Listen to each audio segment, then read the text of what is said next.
So basically, Atleti went hold my beer with regards to the way that their match ended, and much more significant as well, because Atletico Madrid are out now of the Champions League after only managing a 2-2 draw against a Bayer Leverkusen side who've been terrible so far this season. Obviously, Xabi Alonso coming in, but Simeone's team, very much big favourites coming into the match. They just got 2-2, and it looked like that was going to be the end of the game. Full-time whistle goes, but then there's a VAR review to see if there's a penalty. The referee takes a look at it, awards a handball, gives the penalty Atletico Madrid. Ali, take it from there. Okay. I'll do my very best. First of all, can I just address the handball? I don't know how this is a handball, because the distance between the defender who flicks the header onto Kosuno's arm, and his arm is right down his body. But somehow, referee goes, and in order for him to get into the VAR screen, he essentially has to walk around and across everybody who thought that the game was over. People had already jumped on the field. So he's having to go through everybody, say, hey, excuse me, game's not over. I need to, hey, can I get and see the screen? He goes and sees the screen, and as I just mentioned, somehow he feels this is a handball and a penalty. I didn't see it as such, and what a call to make in that moment. So then you think, well, this is typical Atletico Madrid. Chaos, stress everywhere, nonsense, and somehow they're gonna get out of here with a win.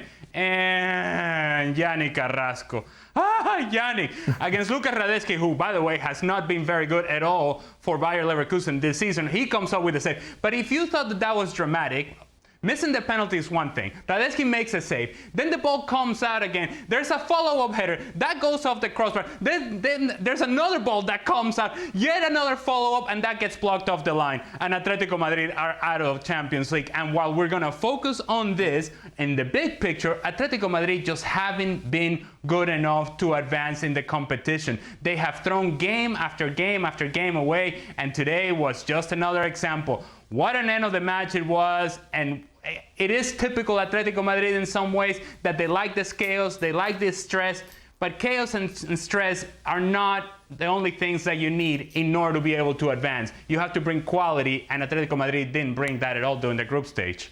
If you didn't know any better, you would have think Simeone gave the VAR decision, wouldn't you, when he got over there? I mean, I also thought it was... It was a harsh pen. I also thought it was harsh, but the emotions were running really high at that point. You're right, the referee had blown up. But let me sort of paint a picture here for the highest paid coach in soccer, as Diego Simeone reportedly is.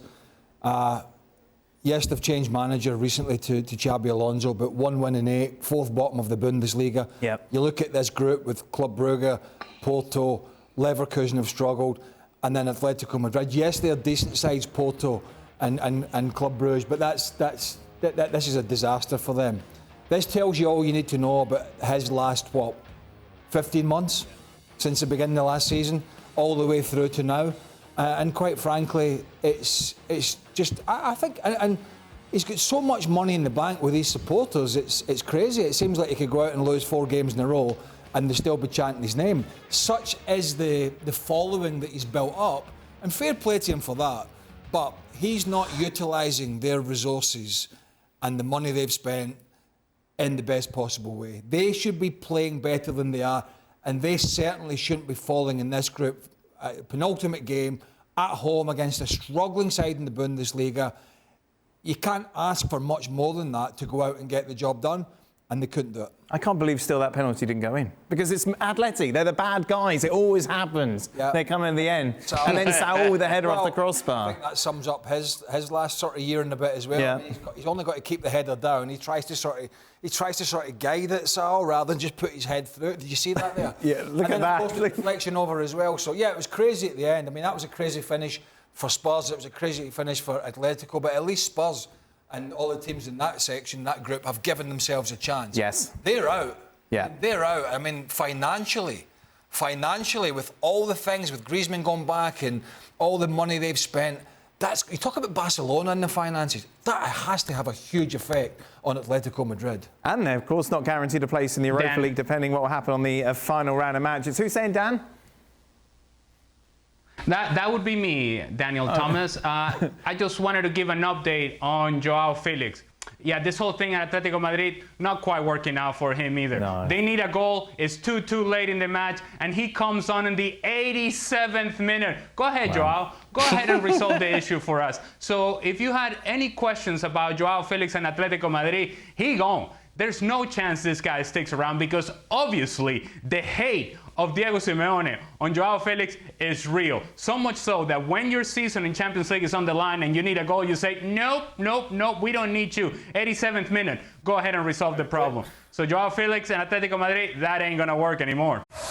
Well, thank you very much for watching ESPN on YouTube. For more sports highlights and analysis, be sure to download the ESPN app. And for live streaming, premium content, and let's not forget as well, ESPN FC 7 days a week. Subscribe to ESPN Plus.